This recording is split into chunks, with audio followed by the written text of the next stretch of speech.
Hello everyone. Once again, I am Nardin Samiril and I'm going to tackle about the chapter 6. Waste and its management. Waste means anything that it's thrown away or no longer useful.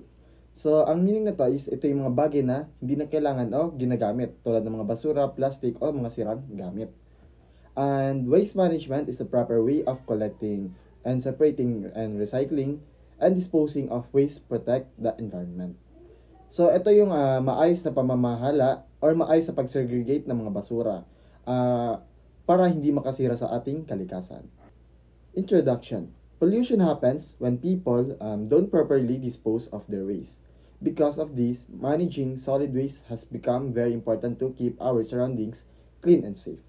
Every person has a duty to help manage waste, especially now that industry and technological growth continue to increase.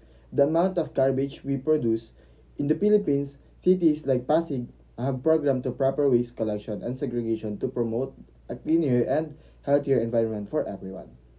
So, in introduction, dito pinapakita kung paano maiwasan yung ating pollution because of waste. So, basically naman sa Pilipinas, basura talaga ang pangunahing problema kung ba't meron tayong pollution. We have different types of waste. So, number one is hazardous waste.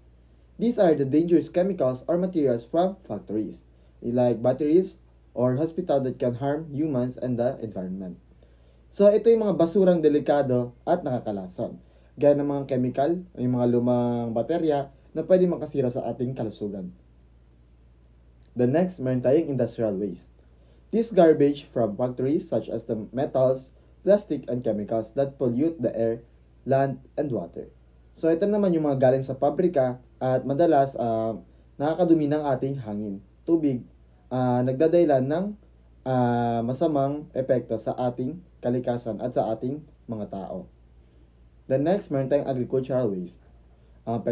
Pesticide, fertilizer, and animal waste that affect soil. So sa agricultural waste naman, ito naman yung mga chemicals na ginagamit sa ating agriculture.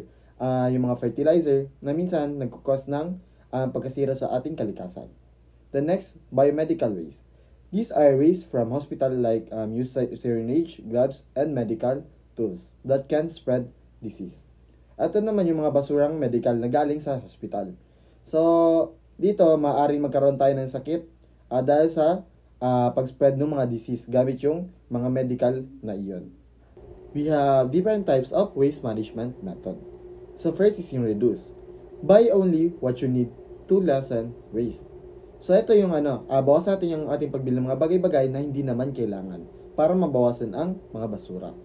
The next, reuse. Use old items again instead of throwing them away. So, ito, gamitin natin muli yung mga lumang gamit natin imbis na itapon, tulad ng mga bote o lalagyan. The next, recycle. Turn used materials into new products. So, ito naman yung process na baguhin natin yung ating mga gamit na wag muna natin silang ibasura dahil magamit pa natin ito sa isang bagay o sa ibang produkto. The next, composting. Use biodegradable waste to make compost for plants. At gamitin naman natin yung mga nabubulok na basura tulad ng mga dahon, tira-tirang pagkain para gawing pataba sa mga halaman. The next, proper disposal. Through landfills or other safe system managed by LGUs. Ito naman yung pagtapon ng mga basura sa tamang lugar. Ito naman yung pinamamalan ng mga lokal at para maiwasan yung mga pollution na nagaganap sa ating bansa. Effects of poor waste management.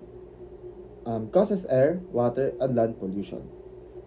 Nagiging dahilan ito ng pollution sa hangin, tubig, at yung lupa dahil sa hindi tamang pagtatapon ng mga basura. The next, spread bacteria and disease from garbages. Ito naman yung mga basurang hindi nalilinis at ito'y nabubulok lamang na pinagmumulan ng mga sakit. The next, harm plants, animals, and people. At ito naman yung mga nakasama sa ating mga halaman, sa mga hayop at sa kalusugan na rin nating mga tao. The next, make cities dirty and unattractive to tourists.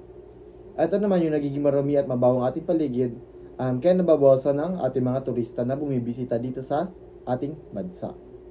The next, polluted areas can affect health, economy, and the environment. Ito naman, kapag madumi yung ating kapaligiran, maaaring maapektuhan hindi lamang ang ating kalusugan, kundi ang ating kabuhayan at yung ating kalikasan. Conclusion. Managing waste properly is everyone's responsibility. By reducing, reusing, recycling, and disposing of waste correctly, we can protect our environment and health. A clean environment means a safe home for humans, animals, and future generations. So basically, sa ating conclusion, ito yung nagbibigay sa atin ng lesson kung paano natin papalagan yung ating kapaligiran at kung paano natin ito bibigyang buhay.